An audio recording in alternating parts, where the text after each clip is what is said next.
राधे राधे दोस्तों, स्वागत है आपका कल्पना तोमर वॉइस चैनल में। महक की आंखों में आंसू तैर रहे थे। आईने के सामने वह खुद को देख रही थी। लाल शादी के जोड़े में सजी किसी बेजान गुड़िया की तरह है। उसके मुरझाए चेहरे पर लाख कोशिशों के बाद भी एक सवाल की टीस बाकी थी।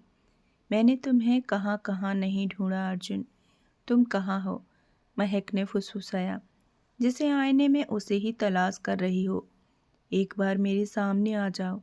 मैंने लाख कोशिश की तुम्हें भुलाने की, मगर जितना भुलाना चाहा तुम उतना ही मुझे तड़पाते हो। कहाँ हो तुम? अचानक कमरे का दरवाज़ा खुला और महक की छोटी बहन प्रिया भागती हुई अंदर आई। उसका चेहरा चिंता और हड़बड़ी से भरा था। जल्दी कर महक, बारात आ गई है और तू अभी तक उस लड़के के लिए आंसू बहा रही है।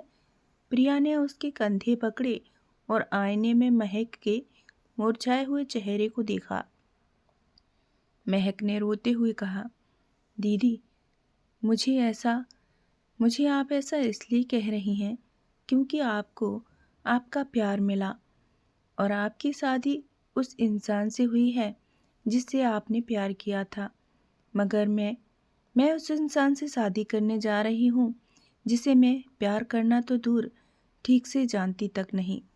मगर पापा ने मेरी एक नहीं सुनी। प्रिया ने उसे समझाते हुए कहा, तो क्या सारी जिंदगी ऐसे आदमी के लिए इंतजार में बैठे गुजार देगी जिसका कोई अता पता ही नहीं? शायद वो इस दुनिया में है भी या नहीं। दीदी, महक ने अपनी दीदी के होंठों पर हाथ रख दिया। प्लीज़ दीदी, भगवान के लिए ऐसा मत कहिए। उसकी आंखें नम हो गईं। पागल है तू? तेरा रिश्ता इतने बड़े खानदान से आया है। नेवी में अफसर है वो लड़का। यह शादी तेरी और पापा की, हम सब की मजबूरी है। इसे मंजूर कर ले। पापा पहले से ही बहुत परेशान हैं। प्लीज़ उनकी परेशानी और मत बढ़ा देना। प्रिया की बातों से महक को अपने पापा को 1 साल पुराना दिया हुआ वादा याद आ गया। महक सोफे पर बैठी थी, चेहरा उतरा हुआ, आंखों में बुझी हुई उम्मीदें और हाथ में एक पुरानी डायरी जिसमें सिर्फ अर्जुन का नाम लिखा था। महक के पापा वेद प्रकाश शर्मा कमरे में तूफान की तरह घुसे। उनका चेहरा गुस्से से लाल था। उन्होंने हाथ में पकड़ी लड़कों की तस्वीरें सोफे पर फेंक दी। बहुत हुआ महक तुम्हारा। उनकी आवाज़ कमरे की दीवारों से टकराकर गूंज उठी थी। महक एकदम से चौंक गई। अब तंग आ गया हूँ मैं तुम्हारे रोज रोज के नाटकों से। महक सिर झुकाकर बैठी रही। एक तो तेरी शादी की उम्र निकलती जा रही है, ऊपर से समाज मोहल्ले वालों ने नाक में दम कर रखा है। रास्ते में रोक रोक कर पूछते हैं, शर्मा जी, आपने महक के लिए कोई रिश्ता नहीं तलाश किया? कब तक लड़की को घर में बिठाकर रखोगी? क्या जवाब दूं मैं उन लोगों को? और तुम हो कि अपनी जिद पकड़ कर बैठी हो। आखिर कब तक ऐसे लड़के के इंतजार में बैठी रहोगी जिसका कोई अता पता ही नहीं? प्रीति की शादी लव मैरिज करवाई मैंने। मैं लव मैरिज के खिलाफ नहीं हूँ, पर लव मैरिज के लिए लड़का भी तो होना चाहिए। तुम्हारे लिए इतने अच्छे रिश्ते आ रहे हैं, पर तुम तो अर्जुन के नाम पर अटक गई हो। एक ऐसा लड़का जिसका शायद अब इस दुनिया में भी होना मुश्किल है। आज वेद प्रकाश जी का दबा हुआ गुस्सा बाहर निकल चुका था। आखिर वह भी तो एक बाप थे। कब तक जवान बेटी को अपने घर में यूं बिठा कर रखते? जब बेटी जवान हो जाए तो माँ बाप से ज़्यादा बाहर वालों को उसकी चिंता होने लगती है। उन्हें तो बस बहाना चाहिए उंगली उठाने का। इसी दर्द से आज वेद प्रकाश जी भी गुजर रहे थे। महक की सांस रुक गई। पापा, ऐसा मत कहिए प्लीज़। वह रोते हुए पापा के पैरों पर हाथ रखकर बैठ गई। उसकी आंख का एक आंसू वेद प्रकाश जी के पैर पर गिर गया था, जो उन्हें महसूस हुआ था। वेद प्रकाश जी, अपनी दोनों बेटियों से बेहद प्यार करते थे। इसलिए महक की खुशी की वजह से वह इतने साल रुके रहे। प्लीज़ पापा, बस 1 साल, 1 साल का वक्त दे दीजिए मुझे। उसकी आवाज़ टूटी हुई थी। अगर 1 साल में अर्जुन नहीं मिला तो जहाँ आप कहेंगे मैं वहीं शादी करूँगी। ये मेरा वादा है आपसे। प्लीज़ पापा। वेद प्रकाश जी पीछे मुड़े। आवाज़ भारी हो चुकी थी। ठीक है, 1 साल। अगर अर्जुन नहीं मिला तो तुम वही शादी करोगी जो मैं तय करूँगा। कमरा वही था, पर महक का चेहरा बदला हुआ था। थकान, टूटन और बिखरी हुई उम्मीदें साफ झलक रही थी। उसने कांपते हाथों से फ़ोन उठाया। आखिरी उम्मीद, अपने चाचा जी की बेटी रूपा को कॉल किया। दीदी, अर्जुन का कोई पता चला? आवाज़ इतनी धीमी कि जैसे टूटने से पहले की खामोशी हो। रूपा ने लंबी सांस ली। नहीं महक, मैं कई महीनों से गांव भी नहीं गई। महक की आंखें भर आईं। किसी ने कहा है वो वापस नहीं आया। रूपा की आवाज़ भारी हो गई थी। मैंने उसकी बुआ से पूछा था फ़ोन करके, तो उन्होंने कहा अर्जुन का कोई अता पता नहीं। जब से गया है न फ़ोन न मैसेज न कोई चिट्ठी, कुछ भी नहीं। महक का दिल जैसे किसी ने निचोड़ दिया हो। उसने दीवार पर सिर टिकाया। कहाँ हो तुम अर्जुन? रूपा की आवाज़ टूट गई। महक, कहीं से भी कोई खबर नहीं। लोग तो ये भी कहने लगे हैं कि शायद। महक ने तुरंत फ़ोन काट दिया। वह यह शब्द नहीं सुनना चाहती थी। महक फर्श पर बैठ गई, दोनों हाथों से चेहरा ढक लिया। आंसू उसकी हथेलियों से बह रहे थे।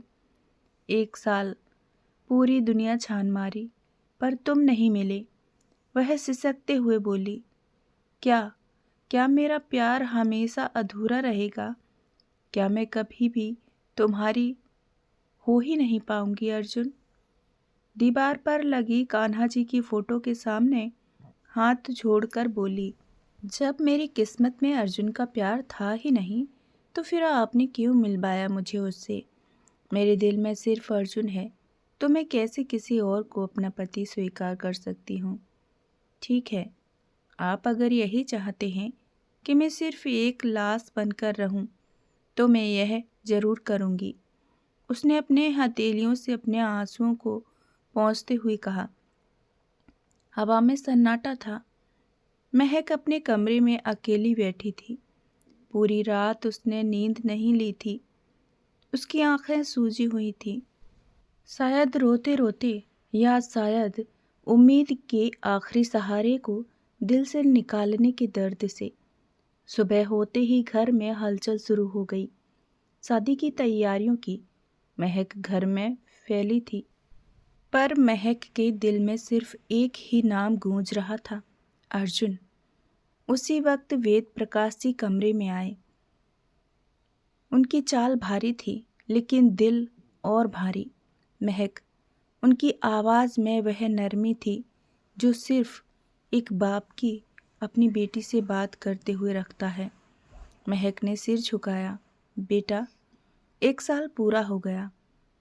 तुमने वादा किया था। महक के अंदर कुछ टूटता चला गया। पारा आवाज़ भरभराते हुए बोली, जी पापा, मैं वादा निभाऊंगी। जहाँ कहेंगे शादी करूंगी। वेद प्रकाश जी की आंखें भर आईं। बेटी, मैं जानता हूँ तू खुश नहीं है, पर मजबूरी है।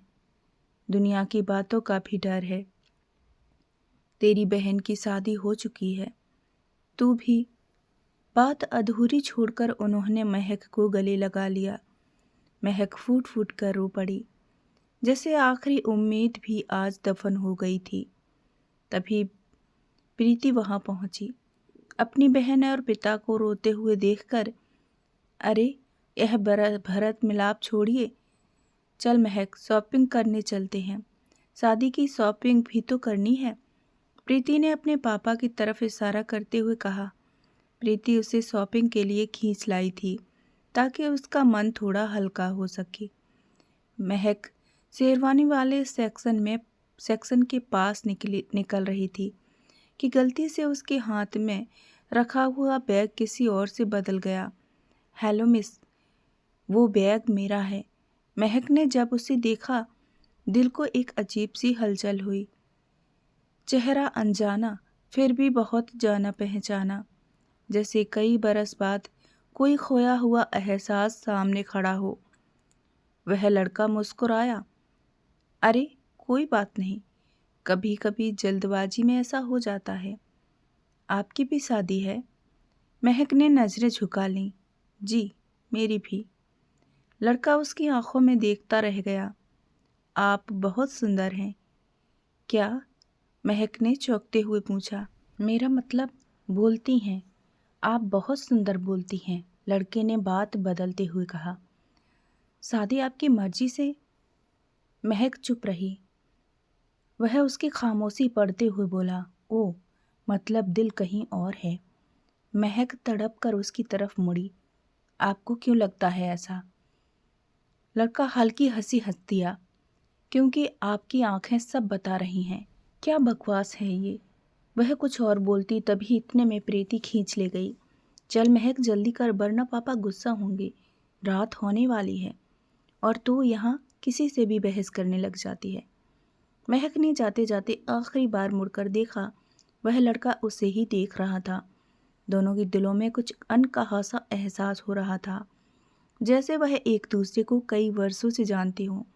इधर लड़का घर पहुंचा तो उसके पापा ने जब उससे कहा कि लड़की से मिल ले, बात कर ले, वह हर बार एक ही जवाब देता था, आप लोगों ने देखा है वही काफ़ी है। मुझे फ़र्क नहीं पड़ता कि लड़की कैसी है। आप लोग बूढ़े हो रहे हैं, आपको किसी की ज़रूरत है, मुझे नहीं। मैं शादी के बाद ड्यूटी पर चला जाऊंगा। उसके पिता गुस्से से लाल हो जाते। अरे पागल, शादी कोई जिम्मेदारी नहीं, लड़की तेरी पत्नी होगी। पर बस वो इतना ही कहता, मेरी ज़िंदगी में मेरा काम है, मेरी जिम्मेदारी।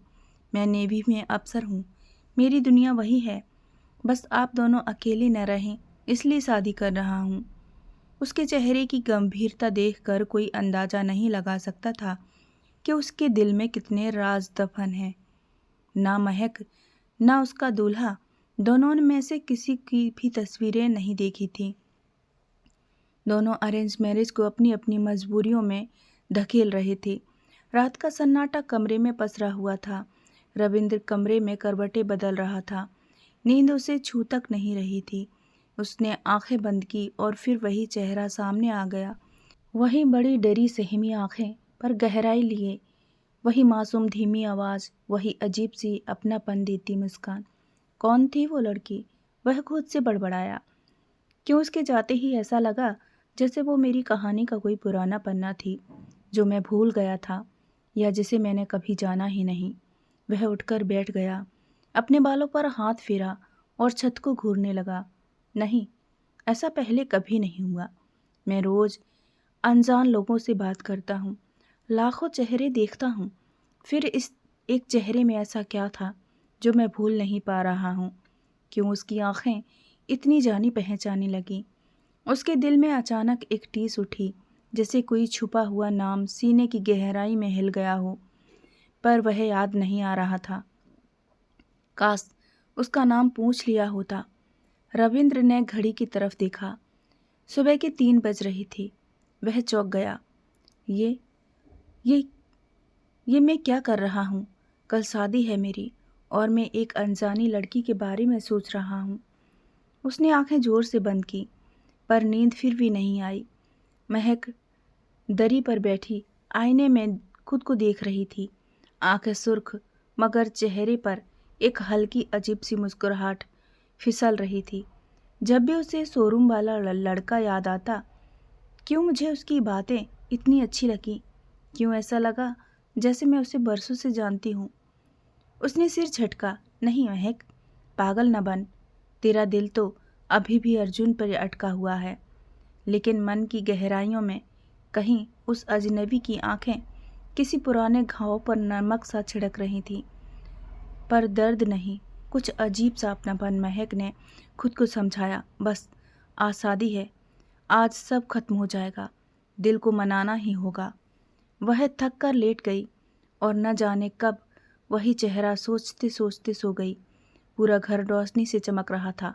ढोल नगाड़े, रिश्तेदारों की बातें, पंडित जी के मंत्रोच्चारण की तैयारी, और इस हलचल के बीच दो दिलों की धड़कनें, दोनों बेचैन, दोनों उलझे। एक तरफ महक जो अपनी हथेलियों पर सज रही मेहंदी में अर्जुन का नाम तलाश कर रही थी, दूसरी तरफ रविंद्र जो अपनी शेरवानी पहनते हुए अचानक बेचैन हो उठता था, जैसे कुछ होने वाला हो, कुछ बहुत बड़ा। बारात दरवाजे पर आ गई। शहनाई की आवाज़ महक के कानों में चुभन दे रही थी। शादी शुरू हो चुकी थी। महक ने घूंघट किया हुआ था और महक ने नज़रें उठाकर एक बार भी अपने होने वाले पति की तरफ नहीं देखा था। तभी मंडप में पंडित जी ने आवाज़ लगाई, अब दूल्हा दुल्हन के मांग में सिंदूर भरे। महक ने धीरे से सिर झुकाया। दुपट्टे की लाली उसके चेहरे पर और भी गहरी पड़ रही थी। तभी उसकी बहन प्रिया ने महक का घूंघट ऊपर किया, मगर महक अभी भी नज़रें नीचे किए बैठी थी। रविंद्र ने सिंदूर उठाया और जैसे ही महक का चेहरा हल्का सा ऊपर उठा, रविंद्र का दिल जोर से धड़क उठा और उसका हाथ हवा में ही रुक गया।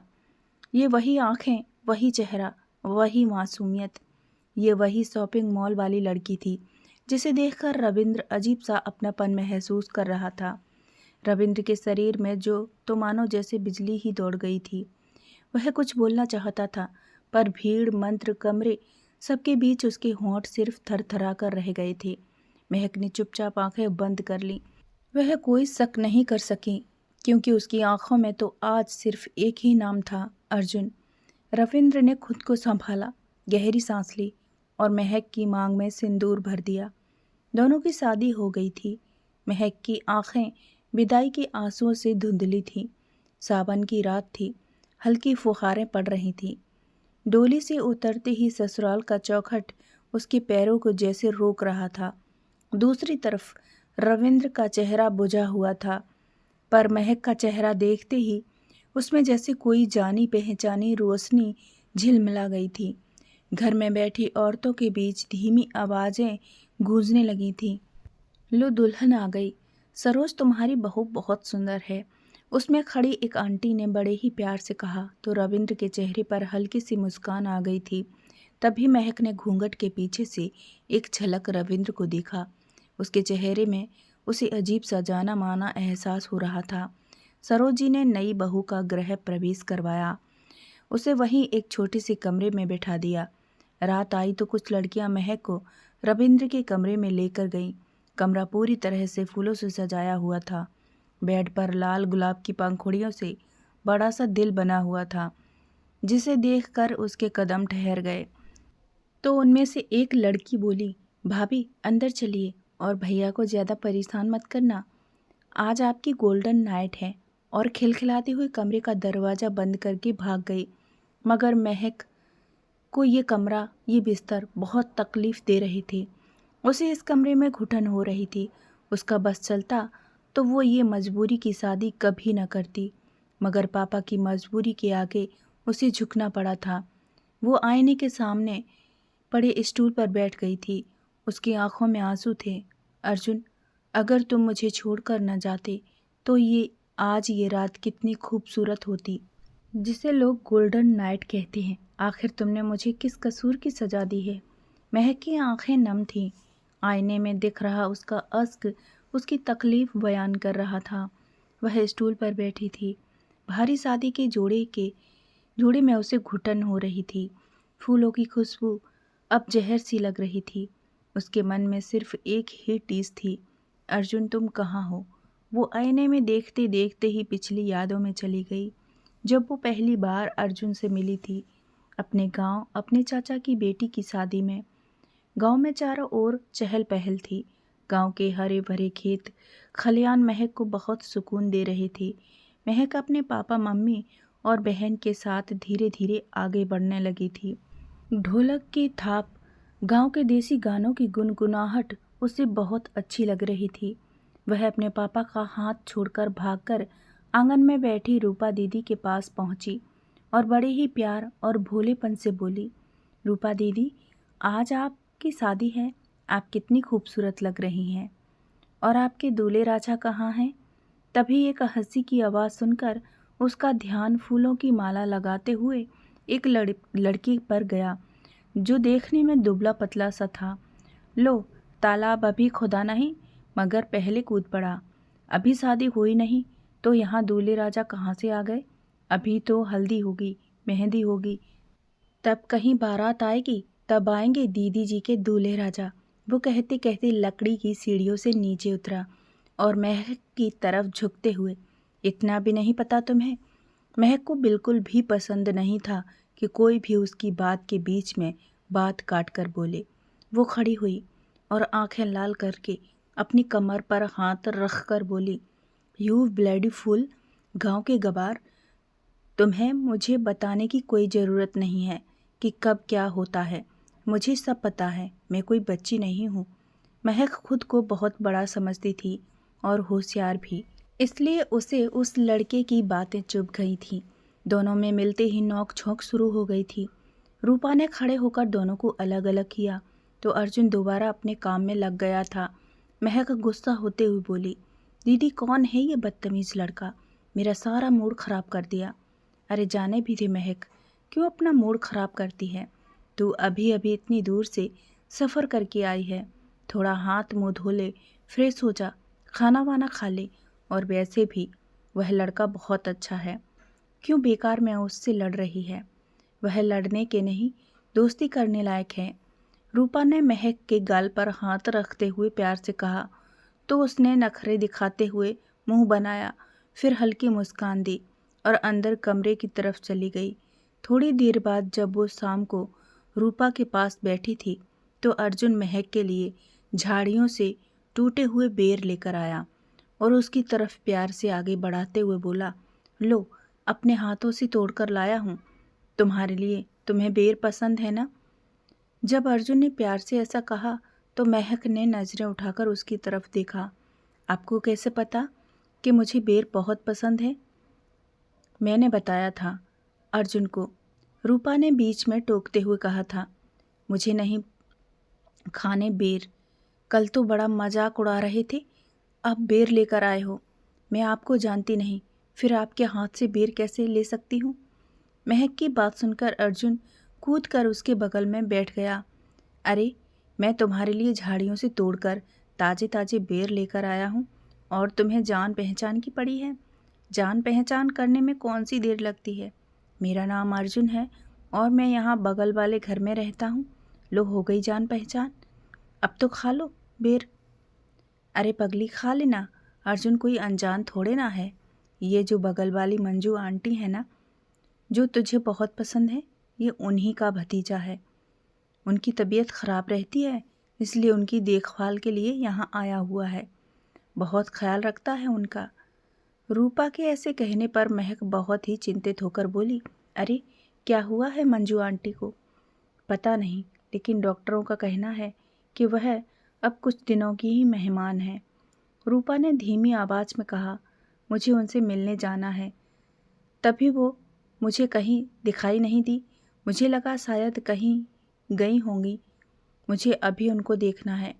महक ने चारपाई से खड़े होकर जिद करते हुए कहा तो रूपा ने अर्जुन के साथ महक को मंजू आंटी से मिलने भेज दिया। महक उनसे मिली तो बहुत कमज़ोर लग रही थी। वह उनके पास बैठी और कुछ देर बातें की। अर्जुन ने बड़े गौर से देखता रहा। उसकी बातें बहुत ही खूबसूरत लगी थी उसे। थोड़ी देर बाद अर्जुन महक को रूपा के घर वापस ले आया था और साथ में उसे एक पॉलीथिन में करके वह बेर भी पकड़ा दिए थे। महक ने हल्की सी मुस्कान चेहरे पर लाकर वह बेर ले लिए थे और अब उन दोनों में झगड़ा नहीं, दोस्ती शुरू हो गई थी। ऐसे ही अर्जुन ने उसे पूरा गांव घुमाता रहा। वह रोज़ अपनी बुआ मंजू से मिलवाने उसे ले जाता था। महक को अर्जुन धीरे धीरे बहुत ही अच्छा लगने लगा था। उसकी बातें, उसका स्वभाव बहुत ही अच्छा था। रूपा की शादी बहुत ही धूमधाम से हुई। महक ने खूब एंजॉय किया। जब वो शहर वापस जाने लगी तो उस दिन अर्जुन सुबह से ही उसे नहीं दिखा। महक का मन उदास था कि जाते समय वो अर्जुन से नहीं मिल पाएगी। जब वो मंजू आंटी के पास गई तो अर्जुन उसे वहाँ भी नहीं दिखा। तो उसने पूछा, आंटी, अर्जुन नहीं दिख रहा, आखिर कहाँ गया है? तो मंजू आंटी को भी उसके बारे में कुछ पता नहीं था। महक उदास होकर वापस चली गई। महक अपने मम्मी पापा के साथ शहर लौट आई, मगर उसके दिल में अर्जुन के प्यार का अंकुर फूट चुका था। उसे इस बात का दुख था कि अर्जुन चलते समय उससे नहीं मिलने आया, जबकि उसे पता था कि मैं कल जाने वाली थी। लेकिन महक अर्जुन को भुला नहीं पाई और ना ही उसका कोई पता चला था। मगर अर्जुन ने जो बेर महक को दिए थे उसमें एक गुलाब का फूल भी था, जो महक ने अभी तक अपनी डायरी में संभाल कर रखा हुआ था। वो उस डायरी को खोलकर उस फूल को उठाकर बुदबुदाई। सच कहते हैं लोग, बचपन की मोहब्बत जानलेवा होती है। तभी दरवाज़ा धीरे से खुला। दरवाजे की आवाज़ सुनकर महक ने वह फूल तुरंत डायरी में रख कर बंद कर दिया और डायरी ड्रॉवर में रख दी ताकि रविंद्र न देख ले। मगर रविंद्र की नज़र इतनी तेज थी कि उसने महक को ऐसा करते हुए देख लिया था। आखिर वह नेवी का अफसर था, मगर उसने कुछ कहा नहीं। महक उठी और बेड पर बैठ गई, जैसे उसे अब किसी से कोई शिकायत नहीं रही थी। महक स्टूल छोड़कर सजे हुए बिस्तर के किनारे पर अकेले बैठ गई। उसकी आंखों में अभी भी आंसू तैर रहे थे, पर अब वो उदासी के कम और थकान के ज़्यादा थे। उसने घूंघट उठा दिया था। सामने दरवाज़ा खुला और रविंद्र अंदर आया। उसकी शेरवानी अब उतर चुकी थी और वह एक सादे सफ़ेद पजामे कुर्ते में था। उसके हाथ में जलती हुई एक सिगरेट थी। रविंद्र ने दरवाजे से कुछ दूर आकर कोने में लगे एस्ट्रे में के पास ठहर गया। उसने सिगरेट से एक गहरा कस लिया और धुआं छोड़ दिया। धुएं की पतली लकीर महक को उसके बीच एक अदृश्य दीवार बना रही थी। उसकी नज़र पल भर के लिए उस ड्रॉअर पर पड़ी जहां महक ने डायरी छिपाई थी। तुम यहाँ क्यों बैठी हो? बिस्तर पर आ जाओ, रविंद्र ने शांत भरी आवाज़ में कहा। नहीं, मैं यहीं ठीक हूँ। महक ने सीधे उसकी आंखों में देखा। उसकी आवाज़ टूटी हुई थी। महक ने गहरी सांस ली। उसने अब रिश्ते से भागना नहीं चाहा। उसे इस रिश्ते की सच्चाई का सामना करना था, क्योंकि उसने अपने पिता वेद प्रकाश जी से वादा किया था कि वह इस रिश्ते को पूरे दिल से निभाएगी, और अब उसे यह वादा पूरा करना था। जहां उसे एक तरफ अपने पिता से किया हुआ वादा याद आ रहा था, वहीं दूसरी तरफ अर्जुन से किया हुआ सच्चा प्यार उसे पीछे की तरफ खींच रहा था। लाख कोशिश के बाद भी वह अपने दिल को इस रिश्ते के लिए नहीं मना पा रही थी। उसने अपनी नज़रें नीचे की और धीरे से बोली, देखिए रविंद्र जी, मैं आपकी ईमानदारी की कद्र करती हूँ और आप एक अच्छे इंसान हैं, लेकिन मैंने महक की आवाज़ लड़खड़ाई तो रविंद्र ने उसे बीच में टोकते हुए कहा कि तुमने ये शादी अपने पापा की खुशी के लिए की है। जी हाँ, मगर आपको कैसे पता? वह मुस्कुराया और दूसरा कस खींचते हुए बोला, मैंने इन आँखों को उसी दिन पढ़ लिया था जब तुम मुझे मॉल में मिली थी। मुझे पता था कि ये शादी तुम्हारी मर्जी से नहीं हो रही है, मगर फिर भी मैंने उस समय शादी से इनकार नहीं किया। इसलिए नहीं किया कि तुम्हारे पापा की इज्जत खराब होगी, मगर तुम बेफिक्र रहो, मैं तुम्हें नहीं छूऊंगा। इस शादी में मेरा भी कोई ख़ास इंटरेस्ट नहीं था, मगर मेरे माँ पापा बूढ़े हो रहे हैं। उन्हें ऐसी बहू चाहिए थी जो उनकी प्यार से देखभाल कर सके। मुझे तुम में वह खूबी दिखाई दी जो लड़की अपने पिता की इज्जत के लिए अपने प्यार को कुर्बान कर सकती है। वह लड़की दिल की बहुत अच्छी होगी। तो अब से तुम्हें मेरे माँ पापा का बहुत अच्छे से ख्याल रखना होगा। यह शादी हम दोनों निभाएंगे, मगर सिर्फ दिखावे के लिए। हमारे बीच कोई रिश्ता नहीं होगा। हम सिर्फ दिखावे के पति पत्नी होंगे। हमारे बीच कोई रिश्ता नहीं बनेगा। अर्जुन, मतलब रविंद्र, बोलता जा रहा था और महक आश्चर्य से उसकी तरफ देखते हुए उसकी बातें सुन रही थी। वह मन ही मन सोचने लगी, मैं तो सोच रही थी कि यह इंसान मेरे जिस्म का भूखा होगा, मगर नहीं, यह तो खुद अंदर से टूटा हुआ है। लगता है इसने भी किसी से प्यार किया होगा, इसलिए यह भी इस शादी से खुश नहीं है। वह अपने मन में सोचती रही, मगर उसने रविंद्र से कुछ भी पूछना सही नहीं समझा। महक चुप थी, रविंद्र भी चुप था। कमरे की दीवारों पर लगे गुलाब अब मोहब्बत नहीं, बस एक रस्म के गवाह लग रहे थे। रविंद्र ने सिगरेट का आखिरी कस लिया, उसे एस्ट्रो में दबाया और धीरे से बोला, तुम्हारी आंखों में जो दर्द है वो मैं समझ सकता हूँ, क्योंकि मैं भी वो सब झेल चुका हूँ। महक ने चौंक कर उसकी तरफ देखा। उसकी पलकों पर फिर से नमी उभर आई। आप भी? मतलब आपने भी किसी को? रविंद्र ने हल्की हंसी ली, दर्द भरी टूटी हुई हंसी, और बोला, होता है महक, प्यार हर किसी को मिलता है, नसीब सिर्फ कुछ लोगों को होता है। महक का दिल एक पल को थम गया। उसने पहली बार इस आदमी को अजनबी नहीं, इंसान की तरह देखा। रविंद्र धीरे धीरे उसके सामने वाले सोफे पर बैठ गया।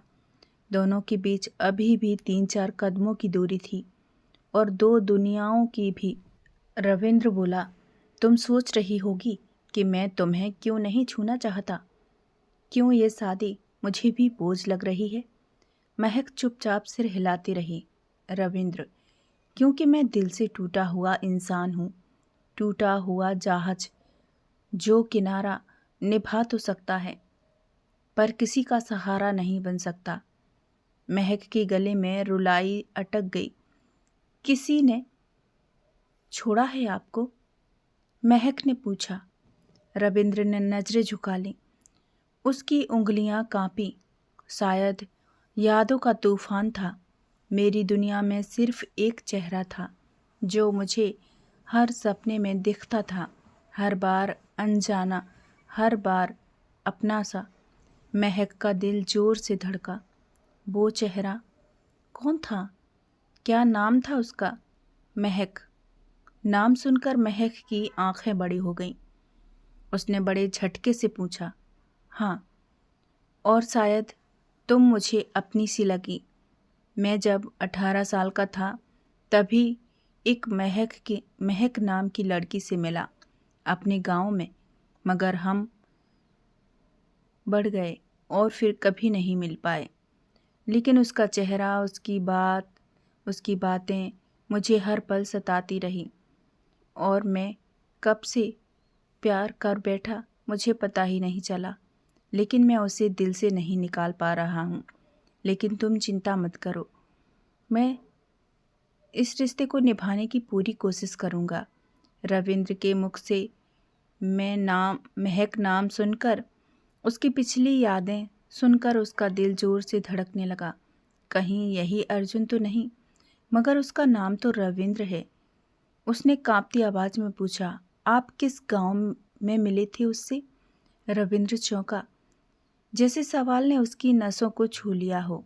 एक छोटा सा गांव, हरियाली से भरा, जहां लोग आज भी एक दूसरे के दर्द और खुशियों में शामिल होते हैं। उसने धीमे से मुस्कुराते हुए कहा, और उसका नाम भी महक ही था। वो अपनी बहन रूपा की शादी में आई थी। अपनी बहन रूपा की शादी में आई थी वो। उसे बेर बहुत पसंद थे।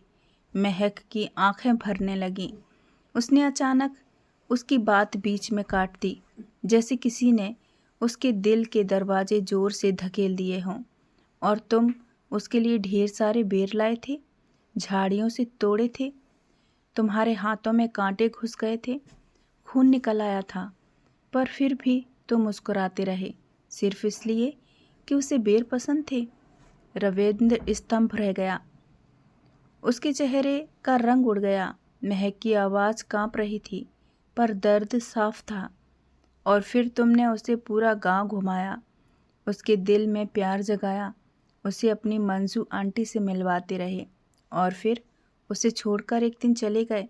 कभी वापस मुड़कर भी नहीं देखा। रविंद्र का दिल जैसे मुंह को आ गया हो। वह एक झटके से उसकी ओर मुड़ा और 2 कदम में उसके बिल्कुल सामने खड़ा हो गया। तुम उसे कैसे जानती हो? कहाँ है वो? प्लीज मुझे बताओ। एक बार, बस एक बार मुझे उसे देखना है।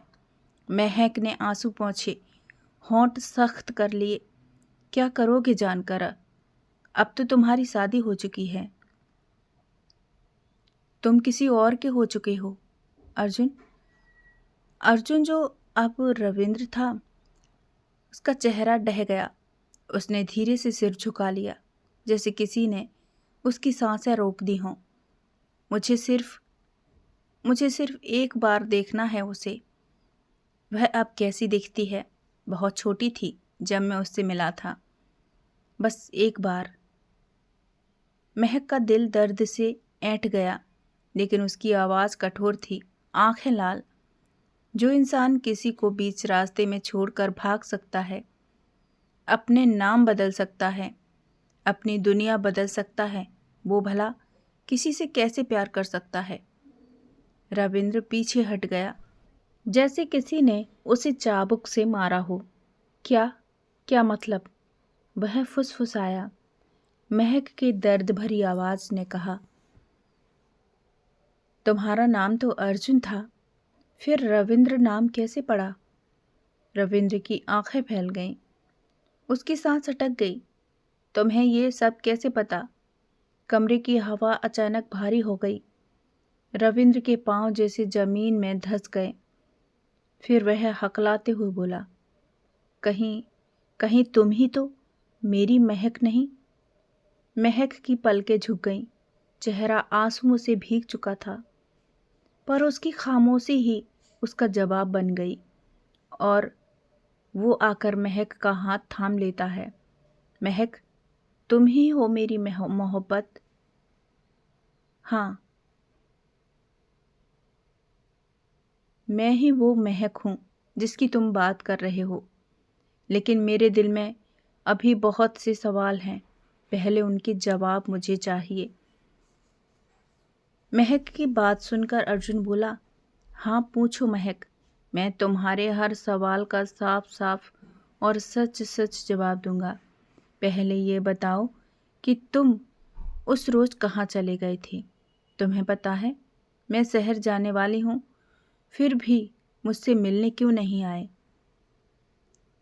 मैं तुम्हें हर जगह ढूंढती रही, तुमसे मिलने तुम्हारे घर भी गई, मंजू आंटी से भी तुम्हारे बारे में पूछा, पर उन्हें भी पता नहीं था। अर्जुन की आंखें भर आईं। मैं उस दिन भी तुम्हारे लिए बेर लेने जंगल गया था। वहाँ कुछ लोगों ने मुझे किडनैप कर लिया और गांव से दूर शहर ले गए और मुझे बेचने की कोशिश करने लगे। मगर वहाँ एक नेक दिल इंसान था जिसके कोई औलाद नहीं थी।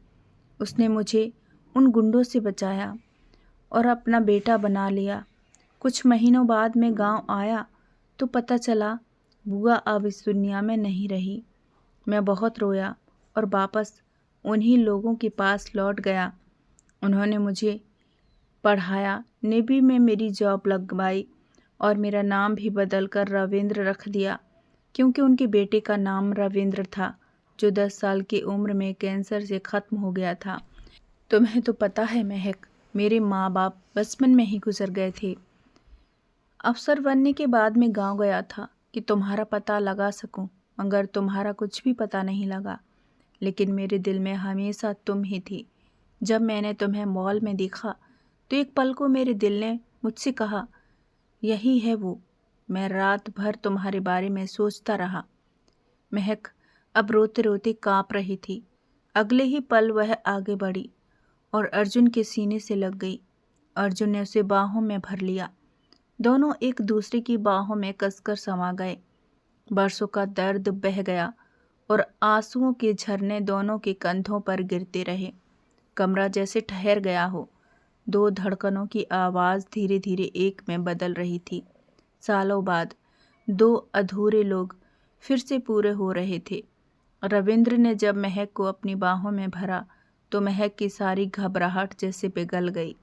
उसका सिर अभी भी उसके सीने पर था और रविंद्र उसकी पीठ पर हल्के हल्के हाथ फेर रहा था। महक, अब कभी तुम्हें अकेला नहीं छोड़ूंगा, उसने धीमी आवाज़ में कहा। महक उसकी बात सुनकर और भी कसकर उससे लिपट गई। उसके दिल की धड़कन साफ सुनाई दे रही थी, सीधी, सच्ची और सिर्फ उसी के नाम की। रविंद्र ने उसके चेहरे को दोनों हाथों से थामकर धीरे से ऊपर किया। महक की पलकों पर अब भी हल्की शर्म थी, पर आंखों में भरोसा भर आया था। वह मुस्कुराई और रविंद्र ने उसके माथे पर एक लंबा, सुकून देने वाला चुंबन रखा। फिर उसकी गर्दन को चूमने लगा। महक के पूरे बदन में सिरहन दौड़ गई। जिस अर्जुन के लिए वो सालों से तड़प रही थी, वो अब उसके ख्यालों में नहीं, बाहों में था। दोनों टूटकर एक दूसरे को प्यार करने लगे। कमरा फूलों की खुशबू से महक रहा था और महक और अर्जुन एक दूसरे के प्यार से। दोनों की नज़दीकियां धीरे धीरे प्यार की गर्माहट में बदल गईं। दर्द भरी सुहागरात प्यार में बदल रही थी। 2 दिल पास आकर एक दूसरे को पूरा कर रहे थे। जो मिलन अधूरा था पूरा हो गया था। दोस्तों, कैसी लगी आज की कहानी कमेंट में ज़रूर बताइएगा। पसंद आई हो तो वीडियो को लाइक करें और चैनल पर नए हैं तो चैनल को सब्सक्राइब करें और बेल आइकन को प्रेस करें ताकि आने वाली हर अपडेट सबसे पहले आपको मिले। तो मिलते हैं दोस्तों फिर से एक नई कहानी के साथ। तब तक के लिए जय श्री कृष्णा, राधे राधे।